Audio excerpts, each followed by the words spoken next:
I know I'm looking forward to it.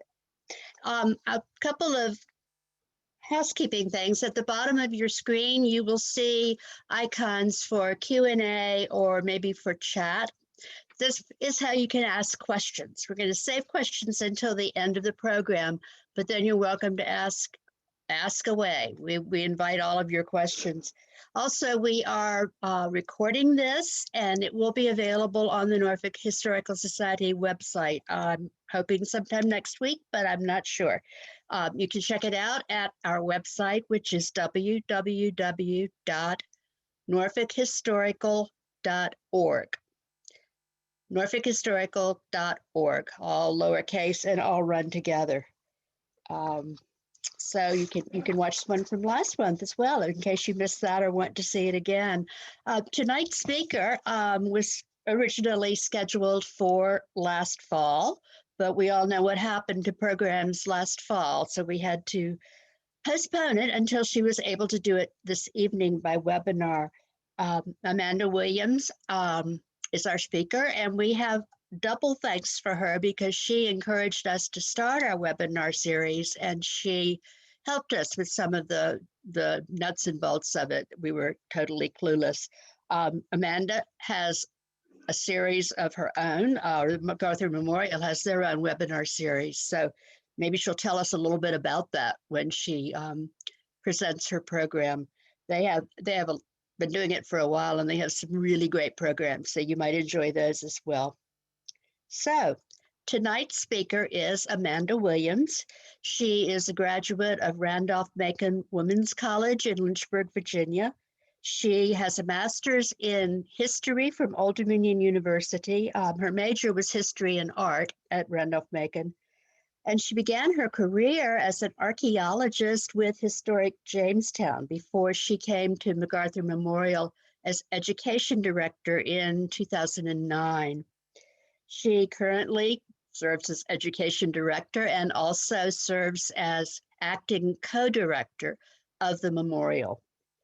She specializes in military history, intelligence studies, and women's history.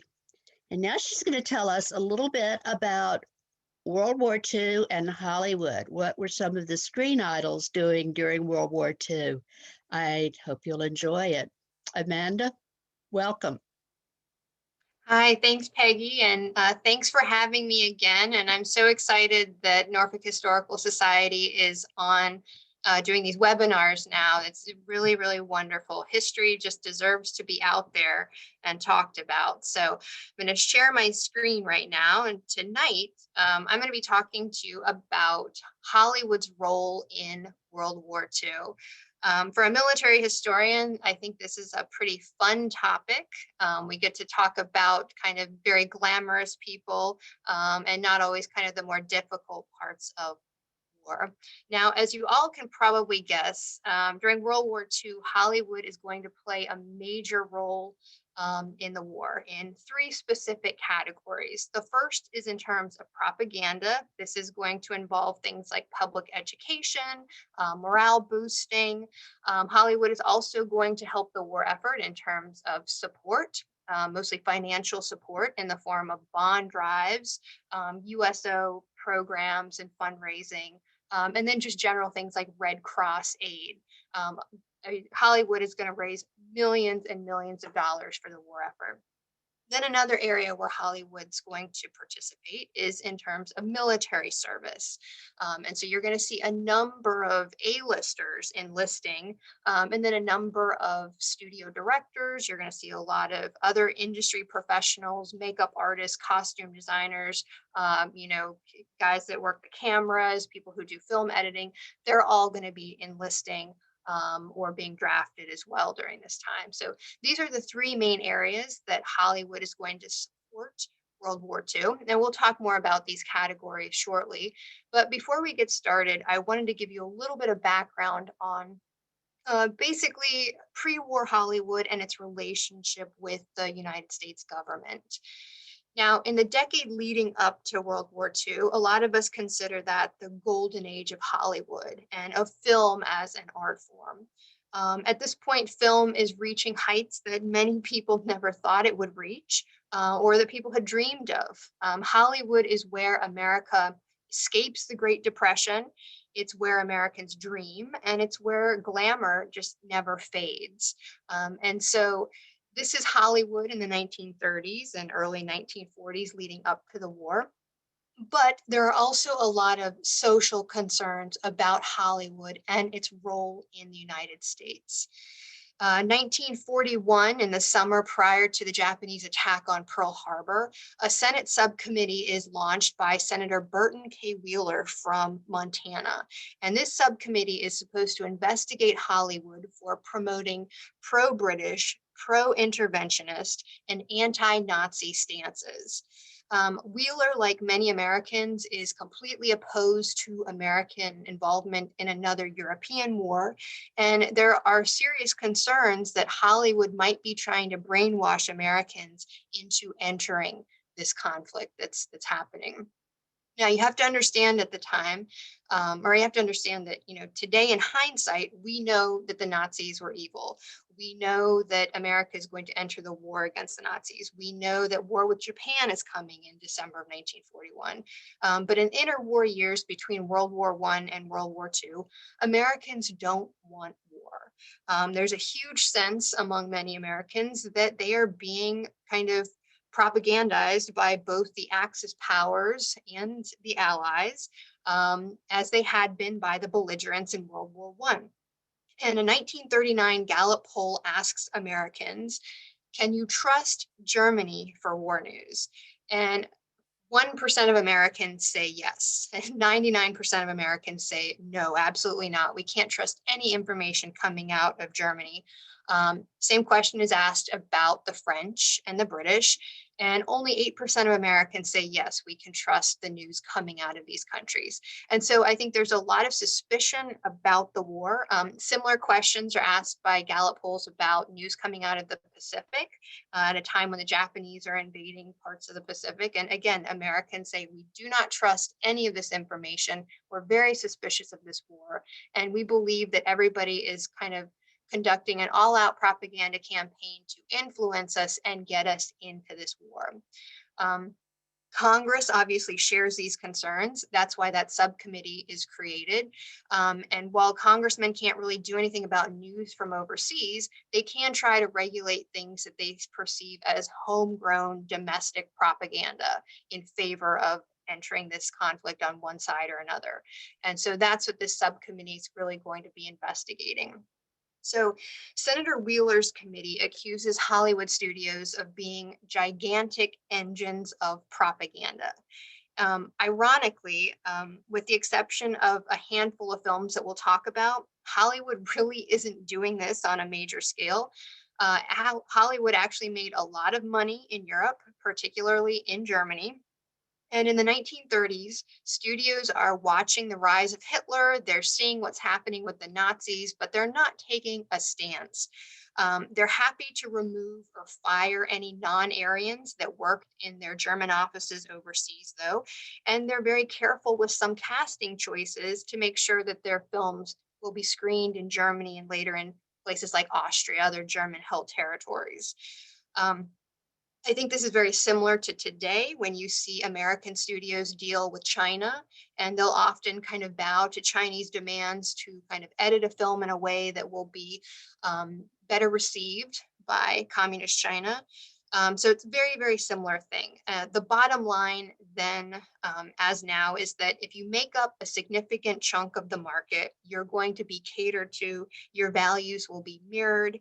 If you don't make up a significant chunk of the market, it's not that your values don't matter, but they're certainly not going to be catered to. Hollywood today and back then, right before World War II, is a business.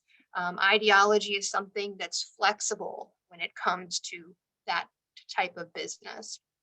So real briefly, I know we're talking about Hollywood tonight, but I do want to raise the point that right around this time, Congress is also looking at the comic book industry. Unlike Hollywood, the comics are actually taking a very strong stance against Hitler in particular. On the right, you have the famous February 1940 comic of, actually the left, sorry. I don't always know my right from left. On the left, you have the February 1940 comic of Superman taking Hitler and Stalin to Geneva to prevent a European war from breaking out. And then on the right, you have the March 1941 cover of Captain America punching Hitler in the face. Now, most people tend to think of these as World War II comics, but in reality, both come out before the attack on Pearl Harbor. And both use icons that kind of represent America to clearly take sides in this war that is probably coming in the future. They're really trying to encourage active American intervention and participation against people that they deem as enemies of the United States and American values. Um, these were very controversial comics when they came out.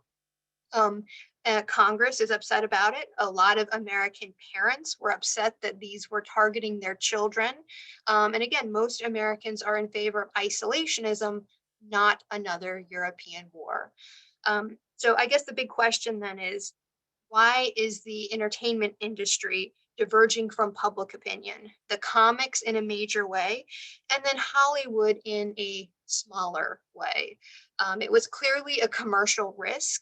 And I think what we have to remember is that in America at the time, many creators of mass print or film media were Jewish.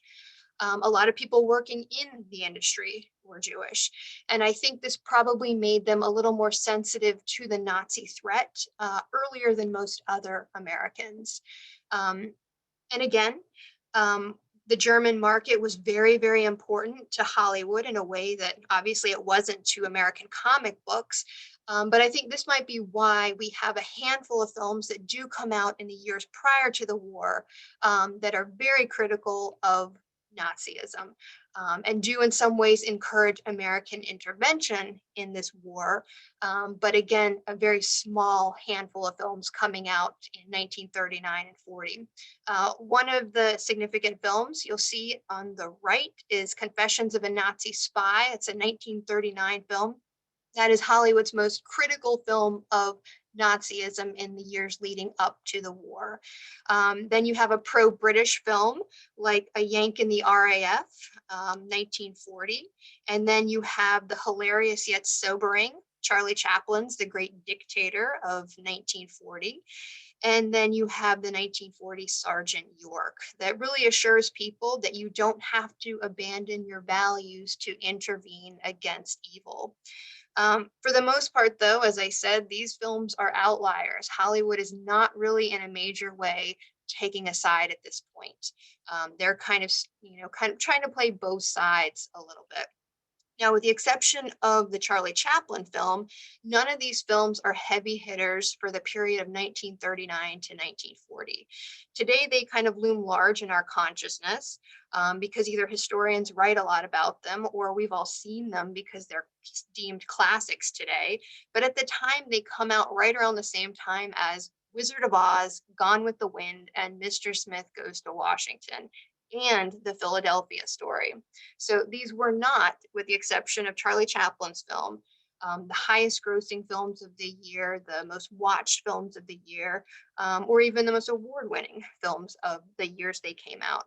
And I think what you see here again is that the studio might make a few pro-war pictures, things that maybe align with the personal feelings of the studio bosses or other employees. But whatever those personal preferences, the studios are in the business of making money, not necessarily selling interventionism. Before there can be any serious congressional investigation of Hollywood, though, for those few pro-war films that they did make, Pearl Harbor is attacked on December 7th, 1941. Suddenly, pro-war films are not an anathema anymore, and the government really switches tactics. It no longer wants to prosecute Hollywood, it wants to partner with Hollywood. The US government is very aware that the Nazis have used film to galvanize and mobilize their population. All of the intelligence that we have on Hitler at the time makes it very clear that during the 1930s, he was absolutely obsessed with film as a medium for storytelling and for image building. Mussolini and members of the Japanese government at the same time also see film as a very, very powerful tool. And this is something that the US government takes very seriously, but they're also aware still, though, that it's really Hitler who's the most obsessed with it. They have intelligence reports saying that he watches hours and hours of film a day. According to a number of historians, he was really partial to Laurel and Hardy films, but he also liked epics like Gone with the Wind. By the time of about 1939 to 1940, however, he begins to be very interested in not necessarily Hollywood films, but in German newsreel footage, particularly newsreel footage that features himself. And so he begins to watch hours and hours a day of film of himself by the time the United States is kind of on the verge of entering this war. Now, when it comes to his own productions and himself in all these newsreels, Hitler has the services of the talented Leni Riefenstahl, and he's got Goebbels and his army of propagandists. But the United States has something pretty incredible. The United States has Hollywood. And no one is better positioned in 1941 to take on the Nazi propaganda machine than the world's best writers, directors, studios, and A-listers. In an age before social media, America's Hollywood in 1941 is a global force. It is an incredibly powerful tool of influence, and it is going to be brought to bear against the Axis powers during the war. Now, President Franklin Roosevelt makes it very clear that Hollywood will be a partner in the war. The government is not going to try to control it at all. During World War I, there had been a lot of media censorship. Print and film had been rather heavy-handedly controlled by different government offices, and that was very much remembered and resented by the film media. And so in the months after Pearl Harbor, you have a lot of studio executives worried that they're going to be taken over by the government. And Roosevelt assures all of them and the American people that the US government has no desire to control media and entertainment. And he says that there will absolutely be no censorship, no propaganda. And as we all know, he's not going to be able to keep this promise. I mean, the very reason the government needs to partner with Hollywood is to use Hollywood as a massive propaganda tool. And so, like I said, he'll reassure them, we won't try to control you. There won't be any regulations. But as I'll tell you about more in a minute, it's going to be nothing but that in the future. So this leads us to our first major topic for tonight, the idea of Hollywood as being kind of a house of propaganda for the war. Now, propaganda is a very dirty word to a lot of people. I don't always think of it that way. I think of it as this is information operations. You're just trying to influence someone one way or the other about a topic. And so I think that's how we'll approach this in terms of Hollywood. Now, the Office of War Information, or the OWI, quickly sets up a Bureau of Motion Pictures, and this is later replaced by the Censorship Bureau. This bureau asks of every studio, does your film explain to the American people why we are fighting? Does your film help us win the war? Does your film identify good guys and bad guys clearly? Does your film show Americans of all classes and races making sacrifices voluntarily and cheerfully? And these aren't just questions, they are part of a massive official government information manual for the motion picture industry. And I've seen copies of this before. It is an absolutely massive volume. And the government, as new regulations would come out, they would send you kind of pre-printed sheets and you would add them to this big binder that you were creating. I'm not quite sure how anybody ever really read it all and obeyed all the regulations, but there was, as you see on this slide, a continuous flow of material weekly that was supplied to all the studios. This is an example of some of the things they wanted the studios to highlight. They were especially interested in influencing America's youth, and they thought that that could be best accomplished by motion pictures. They were also interested in the vocabulary that American characters utter in every film. Everything you say has to help the war effort. It can't hurt it. You can't have really cynical characters who aren't kind of educated properly by other more patriotic characters in a film. The bad guy can't win. And so there's quite a lot of regulation happening. You also have this idea that Americans have to see sacrifice and discomfort in film, and that they have to be told that you know, you will be defeated if you're unwilling to sacrifice or bear discomfort during this long conflict. So a lot of messages to Americans: how to act, what to say, what is socially acceptable during this war, what's not, and what your role as an individual is, whether you are a child or whether you are an adult. And so again, Hollywood is going to help define all of these roles on film, make it very easy, very digestible, so that people understand all the promises Roosevelt's made of no intervention and no regulation. Clearly, that's not true, but Hollywood is also going to be hit with the same type of rationing that everyday Americans will live with for years during the war, and that other industries will have to deal with during the war. The government is going to ration film. This is going to force studios to become more efficient in their filming process and more selective in their projects. And so one of the ways the government will be able to kind of force Hollywood to make the pictures that it wants them to make is that it has an incredible ability to deny requests for film or deny requests for extra access to film.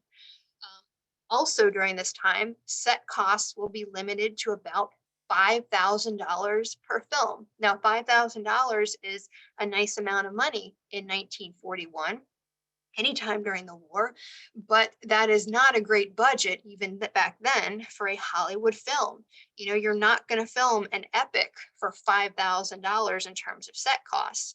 And so this is going to be another way that Hollywood will have to kind of bend to this war effort and what the government wants them doing. Clothing for the stars. This is a favorite topic of mine. This is also going to be an issue. Hollywood is bound by the same fabric rationing guidelines as every other industry and person in the States. Costumes have to be recycled. The government informs Hollywood as well that the troops, like the girl next door, you know, they don't want maybe a very glamorous looking woman. And so the idea is, well, Hollywood, instead of glamorous Ziegfeld follies, you need to do something a little more girl next door in terms of women's wardrobes. It has to be something more practical. Hollywood is, for the most part, going to comply with this. There's really no way around it. And in the case of the film Casablanca, studio executives absolutely agonized over Ingrid Bergman's wardrobe during the war. The script calls for her to wear a high fashion evening gown at Rick's Cafe. And she's supposed to wear designer clothes everywhere else, according to the script and early kind of pictures of what this film was going to look like. I think there are even shots of her posing in costumes prior to production that are a whole lot more glamorous than what she'll end up wearing. But the producer of Casablanca, Hal Wallace, he writes to director Michael Curtis and he says, "We need to think very seriously about whether this girl should ever appear in an evening outfit. After all, these two people are trying to escape from the country. The Gestapo is after them. They are refugees. They're making their way from country to country, and they're not going to Rick's Cafe for social purposes. It seems a little crazy to me for her to dress up in evening clothes as though she's carrying a wardrobe with her." And so in Casablanca, Bergman will dress more like a refugee than a starlet. But she's still very glamorous. I think we'd all agree on that. And that is the magic of Hollywood. But there is a definite effort to subdue excess. And if the government is telling Hollywood that we have to do, more pictures that are a little more realistic, we have to show refugees, Hollywood is going to show you a very glamorous refugee, slightly subdued. And so that's Casablanca. These guidelines are going to totally change Hollywood's direction from the 1930s into the war. In the years prior to the war, you saw obviously a lot of escapism, a lot of glamour, a lot of decadence. That's what you see in The Wizard of Oz and those Ziegfeld follies. You see in 1941 a shift to more realism, to more grit, to values and sacrifice. There's less focus on escapism and more emphasis on rising to a challenge. Um, Part of this is because obviously Hollywood wants to be on board with, what's going on in the country. They want to kind of public opinion about the war is kind of very high. People want to win this war. Hollywood wants to go along with that. But again, all these regulations, all these things cutting down on the type of clothes stars can wear, on the sets they can design, it really kind of forces them into this more kind of realistic idea of film as opposed to film as kind of escapism. You start seeing a lot more low budget films like Guadalcanal Diary in 1943. This is a story of the Marines at Guadalcanal. Reviewers thought that it was a documentary, and obviously it's not. It's a Hollywood production, but they were kind of surprised by a lot of the scenes they saw and thought this must be just like it is in combat. Then you have Objective Burma from later in the war, 1945, starring Errol Flynn, and this is a film about Merrill's Marauders in Burma. Again, this is a film that's going to use some combat footage from real battles, but a lot of people watching it are going to think it's very, very documentary in nature. And a reviewer will call this film very serious and hard for a Hollywood picture. And then we have the 1943, So Proudly We Hail, a film about the Angels of Bataan, a group of female nurses left behind in the Philippines when the islands fell to the Japanese in 1942. And again, this is a serious film. It's not super historically accurate, but a lot of pains were taken to have advisors on the set to try to get things right about military service and combat. Films like these that I've just shown you, they're all meant to invite the viewer to write the next chapter of the war. They're meant to inspire, but in a very sobering way. They warn the audience that sacrifice is, it can seem very romantic, but it's something very difficult. It's very hard. But the alternative to that, the idea that you can avoid sacrifice in this conflict, well, that's worse. And if you don't sacrifice now, something worse is coming for us all. And so Hollywood does a good job of kind of inviting the public to be a part of that and part of what that feels like. So why does Hollywood maybe not resist all these regulations a little bit more? Certainly there are directors and there are studio chiefs that would like to be making the pictures they want to be making, not necessarily some of these lower budget films or these films that are very, very much regulated and watched by the government. Well, the easy answer for that is that it's very, very profitable. With rationing in place, with the Great Depression over, and with high work wages, you have theaters doing an absolutely booming business. There's obviously no television back then. There's no Netflix, no Disney Plus, no Amazon. Movie attendance is at roughly 90 million Americans a week. And this is a time when America's population is about 137 million. So a good portion of everybody in the United States is going to see a movie in a movie theater every week. And so this is going to translate to big money for the studios.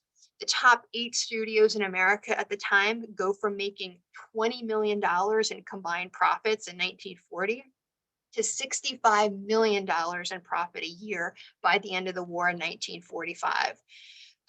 In today's money, that's close to $1 billion in profit a year. And I think the moral of the story here is that patriotism and profit, when they're linked, is a very, very winning combination for these studios. And so I think this is why we see the level of compliance we do between Hollywood and the government.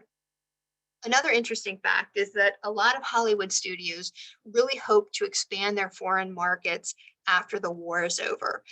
This had been something that a lot of them had been trying to do in the years prior to the war, but I think a lot of them are very savvy in a sense, and they realize that when this war is over, they will have a better foothold in foreign markets if they cooperate with the US government. And what ends up happening is that in return for cooperation, the Office of War Information actually acts as a middleman to help get Hollywood studios and their films in liberated nations. So as American troops are hitting the beaches and liberating different parts of the world, Hollywood movies are coming right on their heels. And it's the United States government that is putting up together ramshackle theaters, playing these films for audiences, taking tickets and the money from those ticket sales and holding that in trust for the studios, until they can pay them that money. And so you have this really kind of wild partnership between the US government, the propaganda office of the OWI, and then Hollywood. And Hollywood's invasion of Europe again will come on the heels of American invasions of these markets as well. Another reason Hollywood complies with all these regulations is that the Censorship Bureau and the Bureau of Motion Pictures is very powerful, but it's not as heavy-handed as what they had experienced in World War I. In that war, the common feeling was that the government really oversold World War I. And I quote, this is from a studio executive at the time.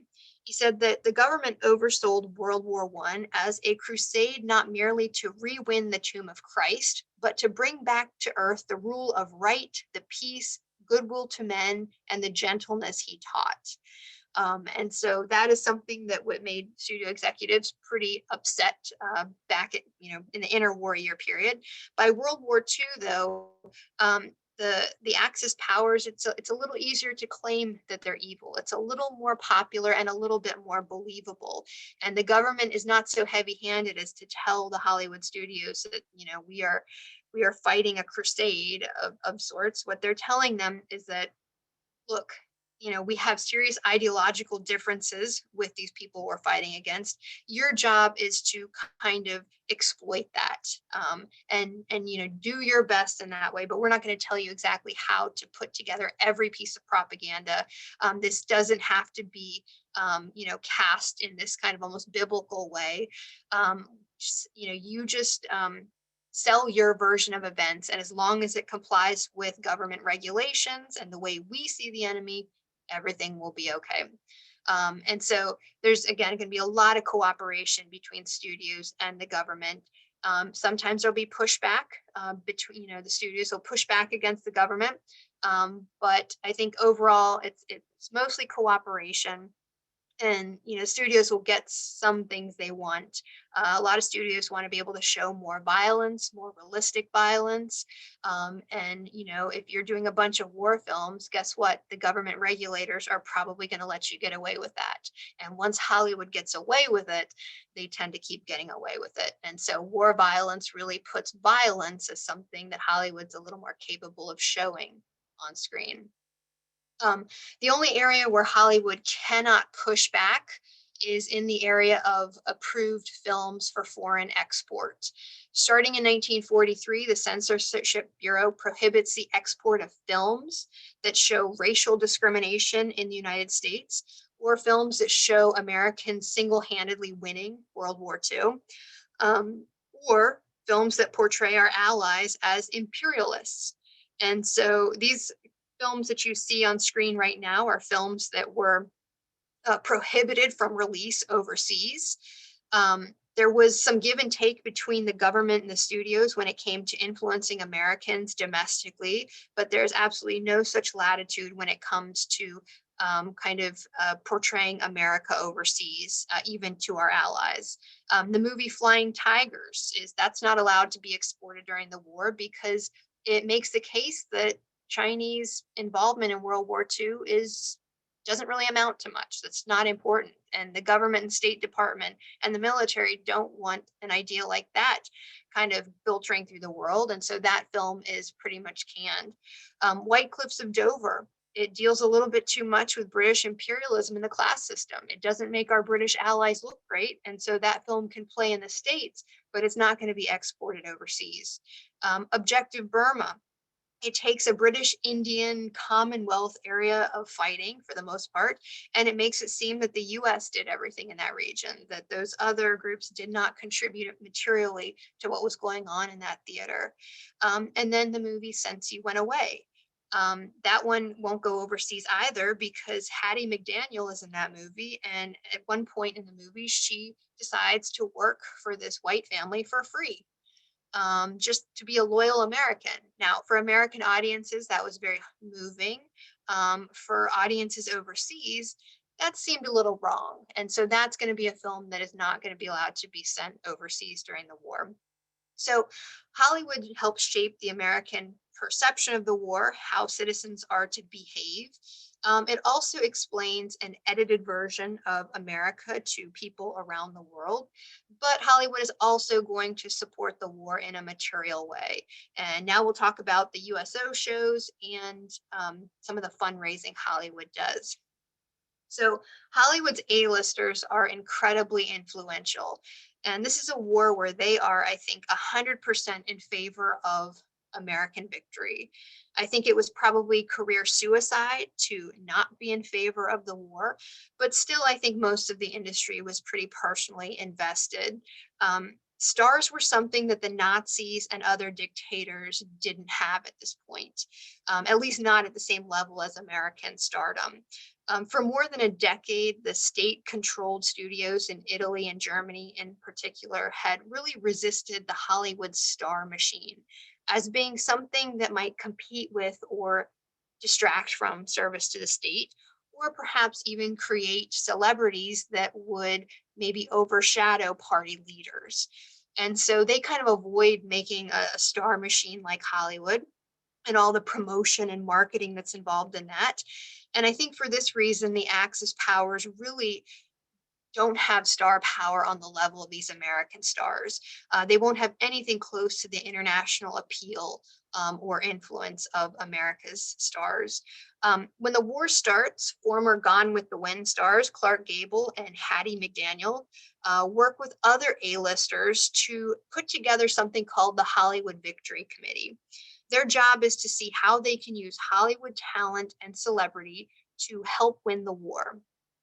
During the war, this committee is going to coordinate entertainment, morale, and fundraising efforts. They're going to send stars traveling more than 5 million miles by 1945 to entertain troops on pretty much every continent. And they're going to put on over 56,000 free appearances. About 4,000 movie stars will be involved in this, and they will go on 122 domestic and overseas tours as part of this program. It's a logistical just miracle that it all comes together. And most of these stars worked very hard to ensure that between pictures, they were able to get away and do this patriotic war duty as they saw it.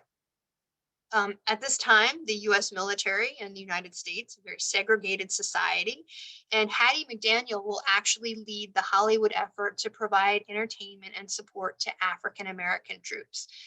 Many in Hollywood are, when they do fundraising, they refuse to separate the fundraising in terms of this is going to be for white soldiers and this is going to be for Black soldiers.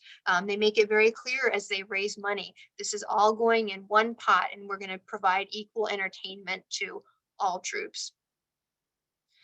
And Bob Hope, everybody's pretty familiar with him. He is going to be a major partner of the United Service Organization, or USO. The USO is going to be a very natural way for Hollywood to help support the war and entertain the troops. Bob Hope is going to be a very big driving force behind a lot of these events during the war. And he literally spends the entire war period traveling around entertaining troops all over the world. The US Army at one point even decides that he is as valuable as a division in terms of the morale that he's able to kind of bring to troops, especially those in the field. As you all know, he's not going to stop doing this after World War II ends. For the next 50 years, he's going to entertain troops in pretty much every conflict the United States is involved in.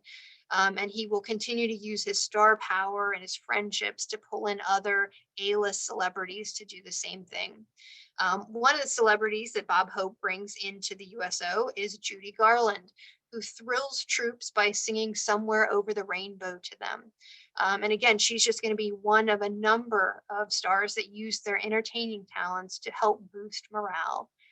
Marlena Dietrich is going to be another one of these celebrities that travels all over the world to entertain troops. She is an immigrant from Germany, and she is a particular favorite of the troops. Initially in the war, there was some concern that she might not be a very welcome celebrity. You know, she has a thick German accent. She's very clearly, was from Germany. But she actually turns out to be one of the most popular stars.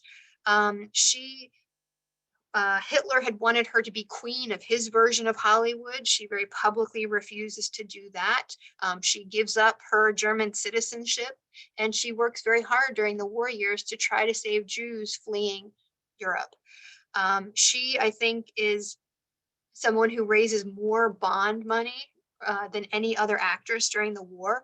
And this is all information that a lot of the service members know. And so she's a very, very popular person on the morale shows. It's said that she was at the front more than Eisenhower and the other generals. And I think she's one of the real true believers in the Allied cause. And whenever you see photographs of her entertaining the troops, she's clearly enjoying herself. And it also probably didn't hurt that she just really liked all these young men. But she's basically everywhere she can be, mostly in Europe, always singing, always performing, signing autographs, very comfortable in these war zones. Actors and actresses are also going to participate in the selling of war bonds. They're always going to add a certain level of glamour and excitement to these types of events. Here we have the actress Greer Garson. She's signing some autographs. Garson is going to make a number of appearances. In fact, she's going to spend most of 1942 to 1945 between pictures basically doing this type of activity around the United States. She's going to make a lot of appearances, raise a lot of money for war bonds, and also things like war relief for people in the UK and other parts of Europe. And here we have Hedy Lamarr, immigrant, actress, patriot, inventor. She flees a marriage to an Austrian arms manufacturer early in her career and ends up in Hollywood. She becomes one of the most glamorous women in the world at the time. And she really wants to serve her new country in World War II.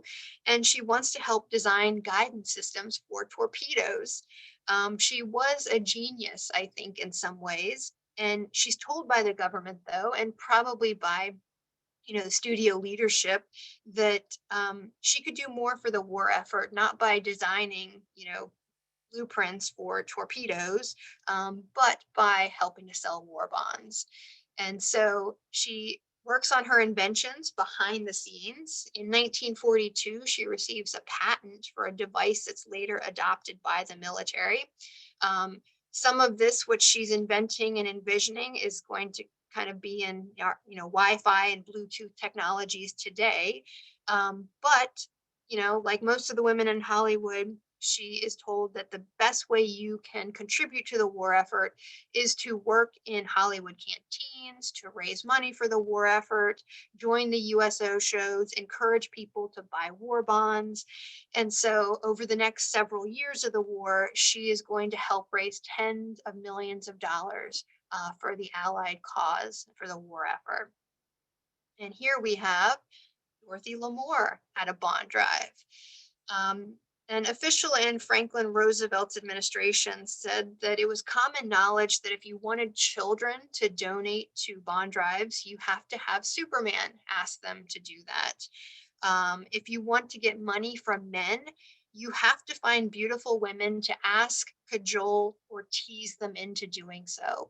And so again, Lamour, all of these Hollywood actresses, they are told that one of the best things you can do is basically use your beauty, use your poise, use kind of your stage presence in the service of your country to get people to donate money to help us win the war.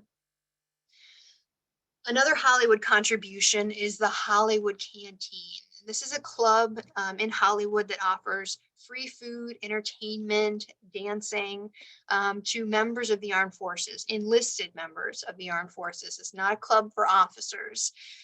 This Hollywood Canteen was one of a number of stage door canteens opened by the American Theater Wing during the war. But obviously, the one in Hollywood was the most popular one because that's where a lot of the stars lived. And you had Hollywood stars who would actually come and work in the canteen and provide the daily entertainment. It was also not segregated. Betty Davis was the driving force behind the canteen. And she explained that Black and white soldiers caught the same bullets, so they were clearly equal. African American stars worked at the canteen too, but most of the workers were white women. And canteen policy was as such: if he's good enough to die for you, he's good enough for you to serve him, and he's good enough for you to dance with. And so that was basically the policy. If you could not accept that, you were not going to be very welcome to work in the canteen. Um, there is a famous story that one night you have Marlena Dietrich and you have Hedy Lamarr at the canteen. They're there to work. There's an issue in the kitchen. There's a lot of backup with dishes. And so they both go in and start, talking to each other and washing dishes. And Betty Davis is not happy about this because she wants these women out front entertaining all these guys in this club. And so she yells, "Get those krauts out of the kitchen." And apparently it wasn't very well received by those two women, but I think it gives you a sense of kind of the chaos behind the scenes of this club, but also the passion that Betty Davis had for hosting all these service members. By the war's end, the canteen had hosted nearly 4 million service members. It had given away 3 million packs of cigarettes. It had given away 6 million pieces of cake and had served 125,000 gallons of milk and 9 million cups of coffee. So again, they had to raise a lot of money to keep this in business, but they did incredible war work during this time. And another way Hollywood helped. Here we have Veronica Lake, who was very famous for her long blonde hair. And during the war, the government began encouraging women to go to work in factories due to manpower shortages. And Veronica Lake was asked to do a government PSA about cutting your hair short so it won't get caught in factory machinery. And there she is on the left with her hair stuck in some factory machinery. And there she is on the right with her factory safe short haircut. And so she does this PSA, and overnight, all of the fashion magazines say that it is now glamorous to have short hair. And she said she was very happy to make this sacrifice for the war effort. Now, our last topic for tonight, Hollywood stars and actual military service. Again, as I said at the beginning, hundreds of stars, cameramen, set designers, and everybody in the industry joined the service during the war. We can't cover them all, but I will share some stories with you. Someone that you all probably know pretty well, Jimmy Stewart. He joins the U.S. Army Air Corps in January of 1942, so very, very early at the start of the war. And at 33 years old at the time, he is too old for the Air Corps. But he finagles his way in because he has a commercial pilot's license and because he's Jimmy Stewart. But that wasn't actually his only hurdle. He's actually too thin. He doesn't weigh enough. And so, as the story goes, before he's set to kind of take his physical, he eats steak and potatoes for days. Then he drinks right before he goes in, as much liquid as he can, until he thinks his bladder is going to explode.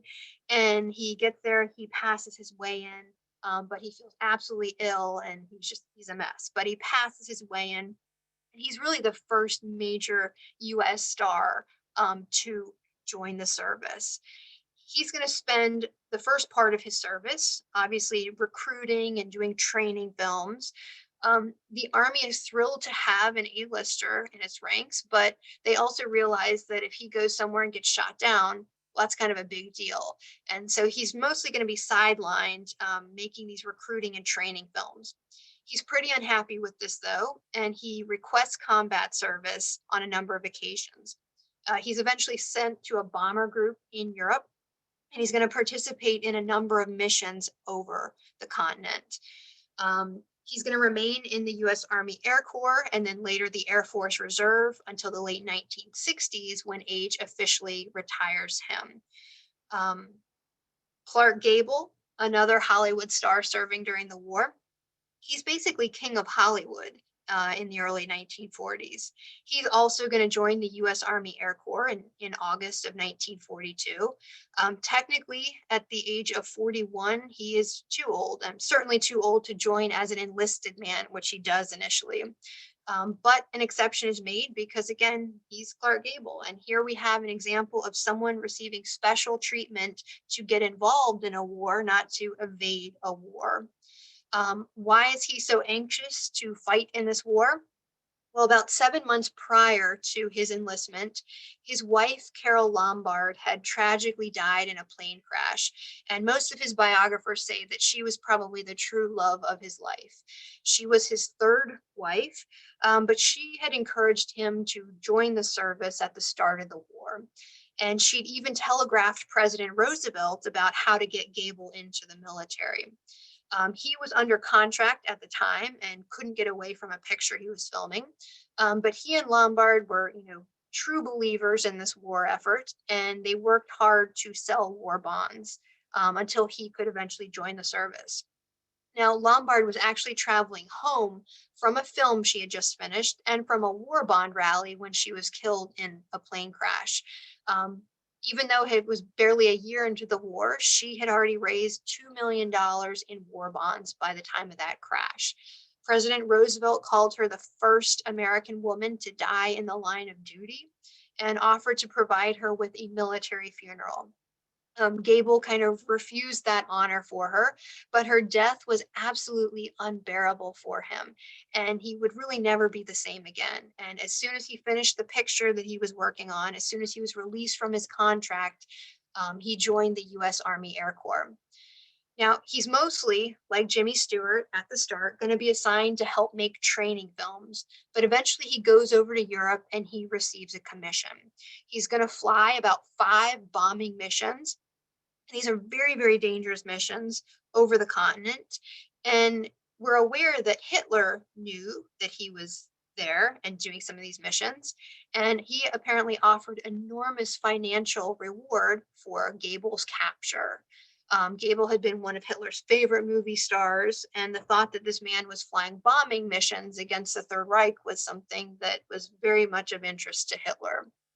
Now, he's released from service in 1944 with the rank of major, and the officer who signs his paperwork at that time is a young Army Captain, Ronald Reagan. All right, Henry Fonda. Fonda enlists in the United States Navy in World War II by saying that I don't want to be in a fake war in a studio. He was very critical of some of the actors that stayed behind to film those fake wars as opposed to actively joining the war effort. He's going to initially serve as a quartermaster third class on the USS Satterley, a destroyer. And he's later commissioned a lieutenant junior grade in air combat intelligence in the Central Pacific. And he'll spend pretty much most of the war out there. Here we have Mickey Rooney. He was obviously very eager to join the service as well after Pearl Harbor, but he was consistently turned down. He was 4F on account of high blood pressure. And so for the first couple of years of the war, he joins the USO and he tours around the different areas where troops are, and he continuously petitions to join the service. He finally succeeds, and he spends the last part of the war as a U.S. Army private doing Jeep shows. Now, for troops closest to the front lines, to provide them with entertainment, the Army would find a talent, find a driver, get a Jeep, and basically send that Jeep as far forward as they could. Now, most of these entertainers are, maybe a singer, maybe a comedian, musician. This is Mickey Rooney. Now, he's not Mickey Rooney as, Andy Hardy days where he was incredibly popular, but he's still Mickey Rooney. All these guys have grown up with his movies. They know this guy. And so to see Mickey Rooney show up in a Jeep pretty close to the front lines when you're there serving was a pretty nice surprise for a lot of people. What was also fun for a lot of the guys was the fact that as a U.S. Army private whose job is just to entertain, well, when there's no one to entertain or when the entertaining's over, one of his main jobs was KP.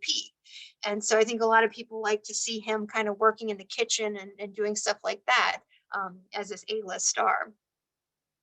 It wasn't just actors who enlisted, though. There were a lot of Hollywood directors.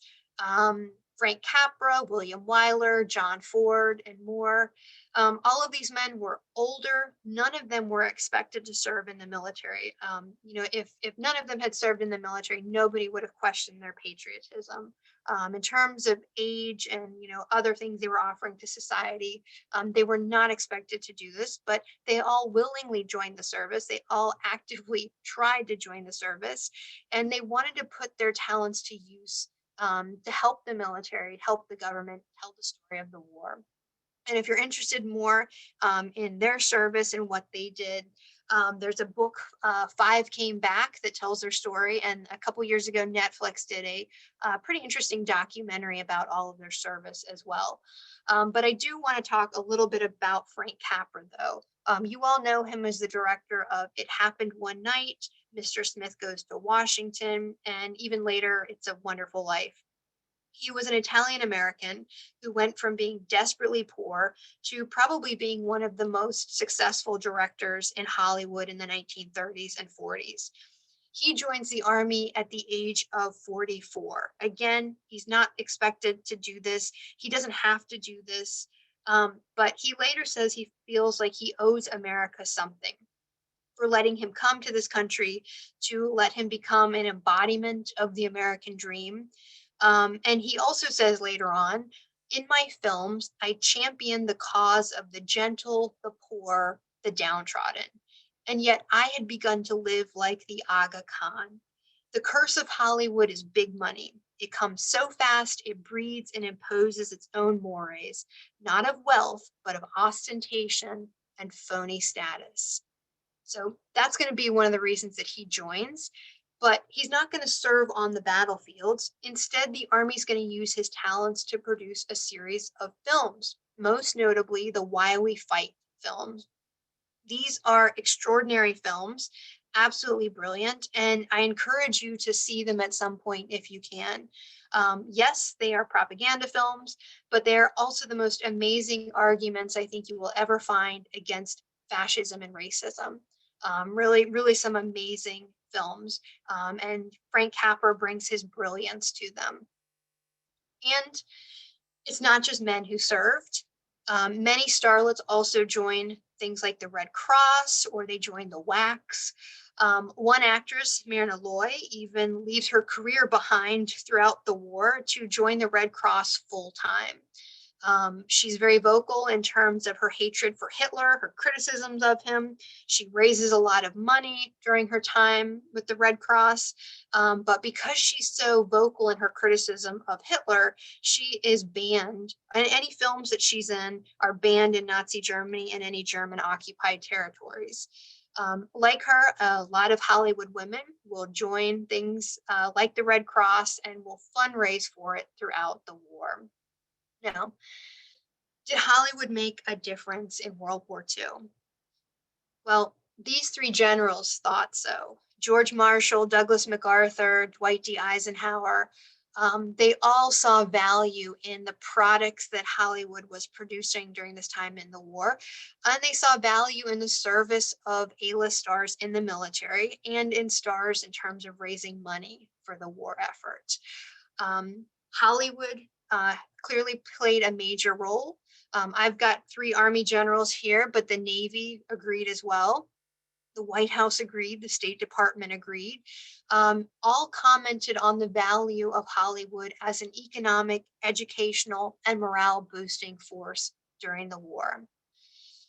A lot of historians like to call this period of 1941 to 1945 as Hollywood's finest hours, and in some ways, I think it certainly was. Rationing forced Hollywood to work on a budget. Filming war produced advances in cinematography, in sound, and in editing. And while the relationship between Hollywood and the government would sour in the years ahead, in World War II, the collaboration between the two was pretty brilliant. Sometimes the propaganda was subtle, sometimes it wasn't, but there's no doubt that it influenced millions of Americans and millions of people overseas, and that Hollywood's role in the war probably continues to influence our perception of that war and of the greatest generation today. You really can't think about World War II without seeing it through the lens of Hollywood at times. World War II also forced many industries to adapt, similar to how we're all adapting today. But World War II is also something that we would consider a perfect storm, a perfect aligning of institutions, events, and people. The war itself was very just and popular. Hollywood was full of glamorous influencers doing their part to win the war. The government and the president were popular. By 1943, victory was believable. By 1944, victory seemed inevitable. And the war, despite its sacrifices, was very profitable for most people. All these factors combined to create the right conditions for Hollywood to influence and help sustain morale in the United States. Everyone, I think, was a willing participant in this. Everybody had agency. And what I mean by that is that Hollywood participated in this war in the way that it wanted to, regardless of regulations. The US government got what it wanted. And the American people, I think, weren't totally sheep. I think they knew they were being influenced, but they got what they wanted to. And I think for one very interesting moment in American history, everything worked out really, really well. And everybody was pretty united in terms of this idea that we must win this war, that there is no substitute for victory. So thank you very much. If you have questions, we can do those. Thank you, Amanda. Questions, anyone? Comments?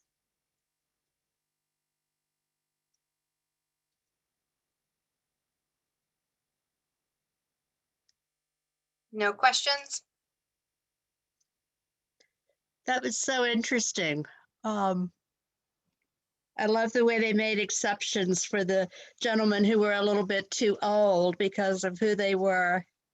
Mm-hmm. Well, if there are no questions, I will invite you all to come back next month. Our next program will be on Wednesday evening, March the 10th at 7 p.m. Our speaker will be Lindsay Neal. Lindsay is the curator of collections at the Hermitage Museum. She was scheduled for last April, but unfortunately we were not able to have our program. Her topic will be Style and Flair, selections from the wardrobe collection of Florence K. Sloan. Florence Sloan, as you probably know, she and her husband were responsible for building the Hermitage back in the early 1900s. She was very, very active in Norfolk civic life and cultural life. She was the first woman to be named Norfolk's first citizen by the Cosmopolitan Club of Norfolk. So I think it's very appropriate that we will be talking about her in March during Women's History Month.